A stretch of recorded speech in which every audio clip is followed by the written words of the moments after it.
आदिवासी युवा जागरूक होंगे और आने वाले समय में युवा नेतृत्व की तैयारी करेंगे तो निश्चित इस समाज की दशा और दिशा बदलेगी। इस बात की मैं गारंटी देता हूं आप लोगों को। आज राजनीति का नाम लेते हैं तो हमारे आदिवासी समाज में नकारात्मक बातें होने लगती है, लेकिन आप लोगों को बता दूं कि हमारे देश की एक लोकतांत्रिक व्यवस्था है और इस व्यवस्था में आपको हक चाहिए, आपको नियम और नीतियां बनानी है। तो आपको इस देश की लोकतांत्रिक व्यवस्था के भीतर, चाहे विधानसभा की संस्था हो चाहे लोकसभा के अंदर हो, आपको घुसना पड़ेगा और उसके लिए आपको चुनाव में भाग लेना पड़ेगा। अभी आने वाले समय में पंचायत चुनाव आने वाले हैं, 2023 और 24 में लोकसभा और विधानसभा के चुनाव आने वाले हैं, लेकिन हमारे युवाओं को उसके लिए 6 महीने पहले नहीं, कम से कम 3 साल पहले तैयारी करनी होगी।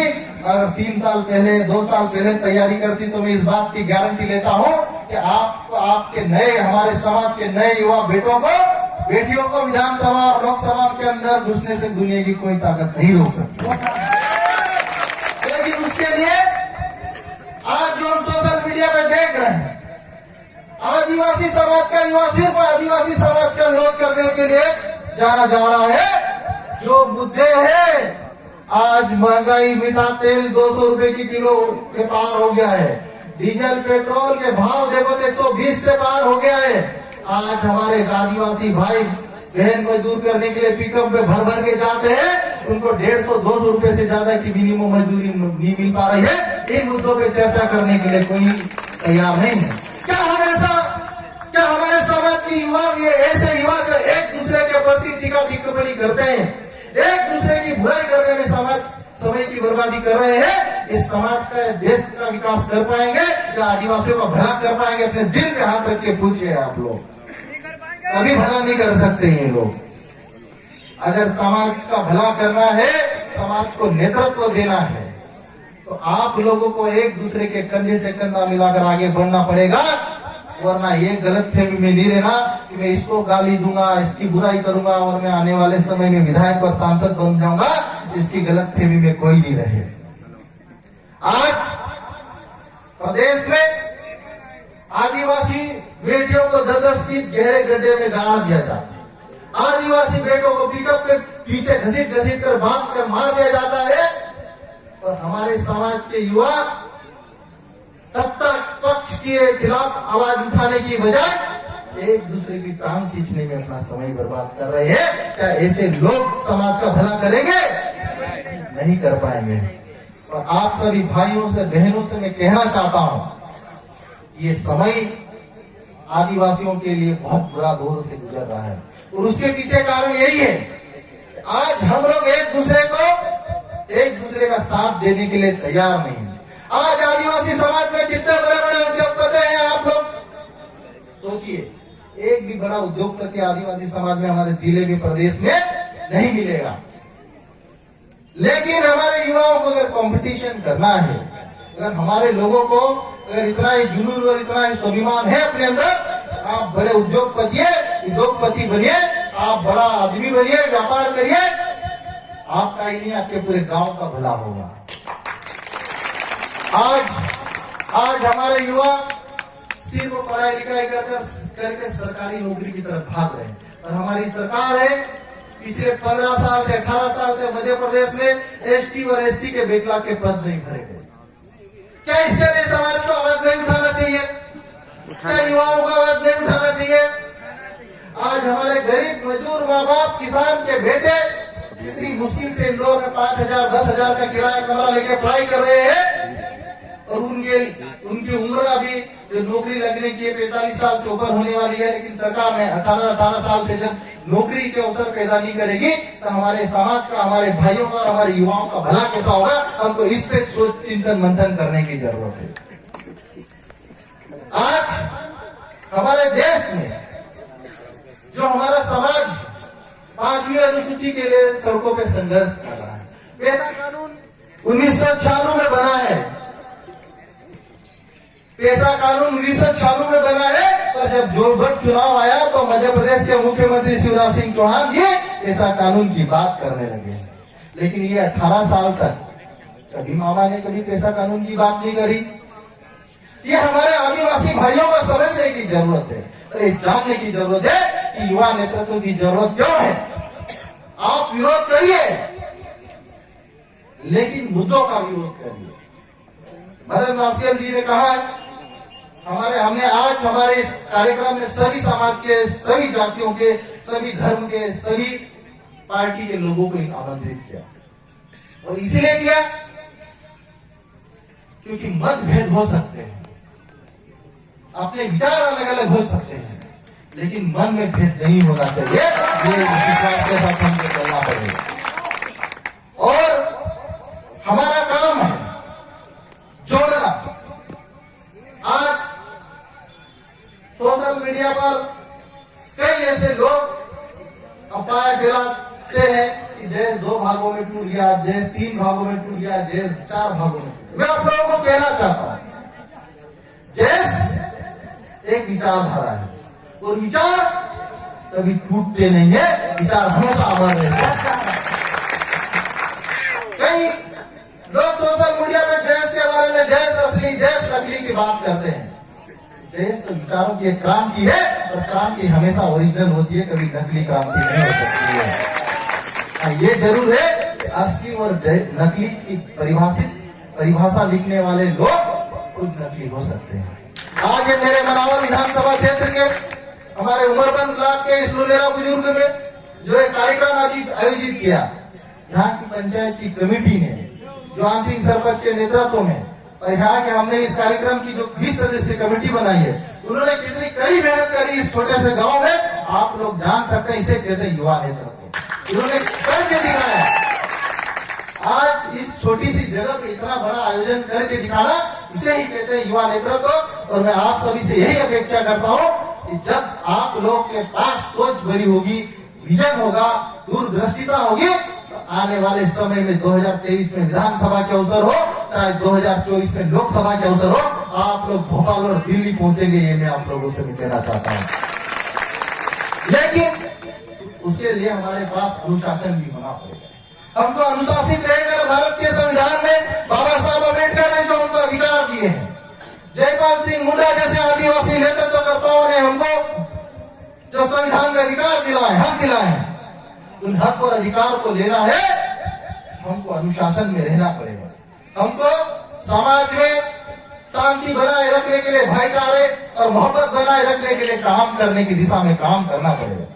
हमारे शिवभानु मंडल जी ने कहा है कि भारतीय जनता पार्टी और आरएसएस से जुड़े कई संगठन देश के बारे में धर्मांतरण का आरोप लगाते रहते हैं। मध्य प्रदेश के मुख्यमंत्री शिवराज सिंह चौहान को इस मंच से ऐलान करता हूँ, मामा, देश के आपकी सरकार है और आप मुख्यमंत्री हैं, देश के किसी भी युवाओं का धर्मांतरण में आज तक के रिकॉर्ड है, एक का भी नाम आया हो तो मुझे बता दीजिए। किसी का नाम नहीं आया। पिछले दिनों शिवराज सिंह मामा ने देश के ऊपर आरोप लगाया कि इस संगठन में तो विदेश से पैसा मिलता है। मामा,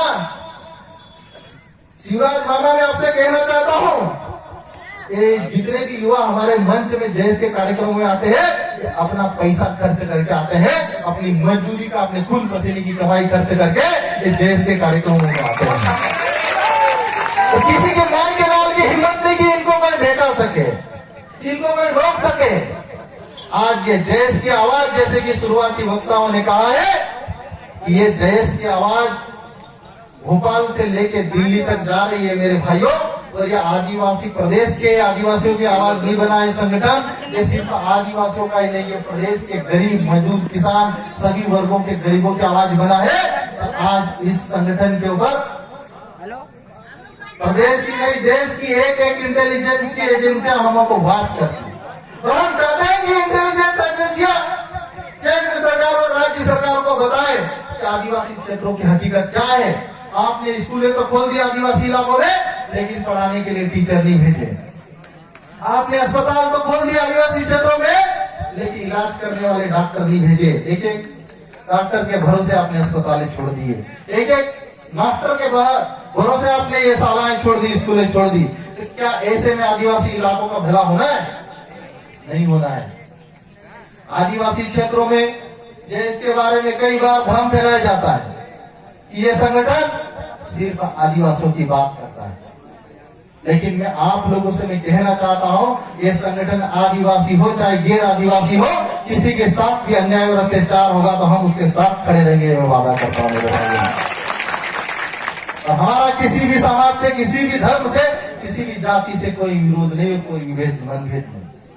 हम लोग अपने समाज के, हर समाज के अपने अपने संगठन होते हैं और अपने अपने हक और अधिकार के लिए एकजुट होकर अपने समाज के विकास के लिए काम करते हैं। वैसे ही ये सामाजिक संगठन जय आदिवासी युवा शक्ति संगठन काम करता है। आज इस कार्यक्रम में मध्य प्रदेश के कई जिलों से हमारे युवा आए। एक भी युवा ने यह नहीं कहा कि डॉक्टर साहब हम आपके विधानसभा में इतनी दूर जाए, हमारी गाड़ी का डीजल के लिए पैसा दे दो, हमारे लिए खाने की व्यवस्था कर दो। यह युवाओं का जुनून है जो बिना पैसे और बिना खर्च मांगे हम लोगों से इतनी दूरी चलकर, हजारों किलोमीटर की दूरियां चल इस मंच के नीचे आता है। और इस मंच के नीचे आने का फायदा एक ये हुआ कि आज डॉक्टर हीरालाल अलावा ताकतवर नहीं हो रहा है। इस मंच के नीचे आने से आज प्रदेश के और देश के आदिवासियों की आवाज ताकत हो रही। मेरे भाइयों, ये बात समझने की जरूरत है। और मैं उन युवाओं से कहना चाहता हूं कि जो सोशल मीडिया पे एक दूसरे के खिलाफ, क्या आदिवासी ही सोशल मीडिया चला रहे? क्या आप देखिए, गैर आदिवासी समाज के भी लोग सोशल मीडिया चलाते हैं, लेकिन कभी एक दूसरे का विरोध करते हुए दूर दूर तक नजर नहीं आते। लेकिन हमारे समाज में आप देख रहे हैं कि जो शाम को 8 बजे बाद का समय हुआ, कि दारू पिला के उसको टन किया, लिख रहे भाई ऐसा लिख दे वैसा लिख दे। लेकिन आप लोग कुछ भी लिखो, कुछ भी बोलो, कुछ भी करो, लेकिन इस बात का विशेष ध्यान रखना कि दुनिया बहुत छोटी है, घूम फिर के हम लोग कभी भी आमने सामने नहीं हो सकते हैं। और जब सामने हो, इतनी दूरी बना के रखना या इतनी इज्जत बना के रखना कि जब आमने सामने हो जाए तो आंख मिलाने की हिम्मत भर रखना। ये मैं कहना चाहता हूं आप लोगों से। आप लोग, कई लोग ऐसे हैं जो 10वीं 12वीं की पढ़ाई किए, लेकिन मैं आप लोगों से बताना चाहता हूं, देश के सर्वश्रेष्ठ मेडिकल कॉलेज दिल्ली एम्स जैसे संस्थान में रहकर मैंने सीनियर रेजिडेंसी की 3 साल और 1 साल प्रोफेसरशिप करके मैं यहाँ पे आया हूँ। और राजनीति में मेरा बहुत पुराना कोई नाता नहीं है। 2016 के बाद, 2018 के बाद विधानसभा चुनाव में टिकट दिया कांग्रेस पार्टी ने राहुल गांधी जी के आशीर्वाद से, और मैं विधायक बना। और विधायक बनने के बाद मैं आप लोगों को बताना चाहता हूं कि कभी भी न तो कांग्रेस पार्टी ने मुझे टोका कि डॉक्टर हीरालाल अलावा आदिवासी की बात क्यों करता है, न किसी नेता ने मुझे टोका, क्योंकि मेरी पहली शर्त थी मेरा समाज और मेरे समाज के संवैधानिक अधिकारों की लड़ाई में टंकी की चोट से लड़ूंगा, चाहे किसी भी पार्टी में रहूं। मेरे साथियों, पार्टियां, सभी आदिवासी भाई अलग अलग पार्टी में हो सकते हैं, और मैं प्रदेश के सभी आदिवासी नेताओं से मैं कहना चाहता हूं, जो विधानसभा में बैठे और संसद में बैठे आदिवासी नेताओं से कहना चाहता हूं कि आप किसी भी राजनीतिक दल से विधायक हो सकते हो, किसी भी राजनीतिक दल से सांसद हो सकते हो, लेकिन जिस समाज ने आपको जिस उम्मीद के साथ भेजा है सदन के भीतर, उस समाज की आवाज उठाना आपका फर्ज बनता है। अभी हमारे प्रोफेसर मदन वास्किल बोल रहे थे कि कोई एक बंदा जो ऐसा है, एक बंदा नहीं, ऐसे देश के नाम पे कई प्रदेश अध्यक्ष बने हुए हैं। एक प्रदेश अध्यक्ष रंजना बघेल के झंडे उठाता है, एक प्रदेश अध्यक्ष आरएसएस के झंडे उठाता है और कहते हैं कि हम समाज सेवा करने निकले हैं। भाई, समाज सेवा करो तो खुल के करो। डॉक्टर हीरालाल अलावा अगर विधायक बना तो खुल के कांग्रेस का विधायक बना, किसी को गुमराह नहीं किया। संगठन के नाम पे किसी को गुमराह नहीं किया, ये बताना चाहता हूं। आज इस प्रकार इस मंच में, इस महापंचायत में हमारी संस्कृति को लेकर हमारे योद्धाओं ने, हमारे सामाजिक बुद्धिजीवियों ने बात करी कि हमारी रूढ़ी, हमारी परंपराएं, वही हम आदिवासियों की पहचान है। कल हमने पूर्व संध्या पर बड़वे खेलने का कार्यक्रम रखा था, और हमारे आदिवासी समाज के जो बड़वे भोपे वाली परंपरा है आज धीरे धीरे विलुप्त होती जा रही है।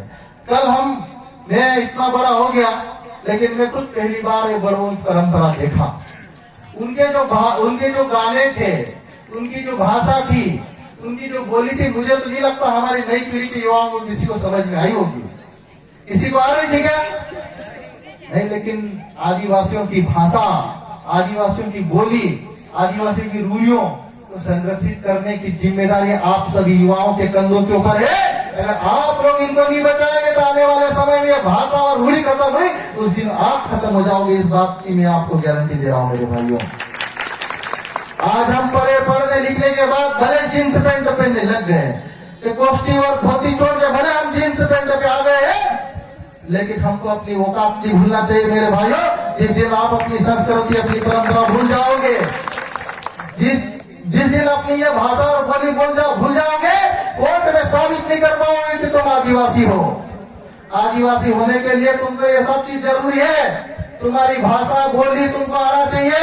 तो जज ने बोल दिया कि आदिवासी भाषा में 2 सेंटेंस बोल के दिखा, तो साबित नहीं कर पाओगे कि तुम आदिवासी हो।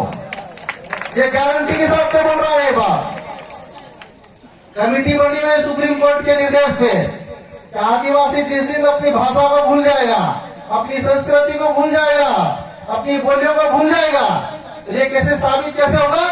अभी हमारे समाज के कई बड़े बड़े अधिकारी इंदौर और भोपाल में जाके बंगले 2-2, 3-3 मंजिल में बना के बैठे, उनके बच्चे बड़ी बड़ी इंटरनेशनल स्कूल में पढ़ रहे हैं, और उनको बोल दो कि तेरे को दो शब्द आदिवासी में बोल के दिखा, तो वो नहीं दिखा पाएंगे। अभी पिछले 2-3 साल पहले व्यापम कांड हुआ था, सबको पता व्यापम कांड हुआ था। तो अब हमारे धार जिले की मैं बात बता रहा हूँ। कोई बघेल सरनेम लिखता है, कोई वर्मा लिखता है, कोई ठाकुर लिखता है।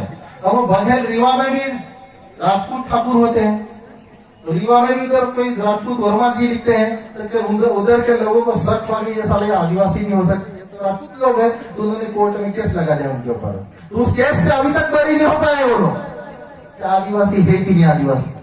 ये संस्कृति, अपनी परंपरा, अपने रीति रिवाज और अपनी बोलियां, इसको संरक्षित करने की जिम्मेदारी इन युवाओं के कंधों पे है। और हमको वही नेतृत्व चाहिए जो हमारे आदिवासियों को बचा के रखे।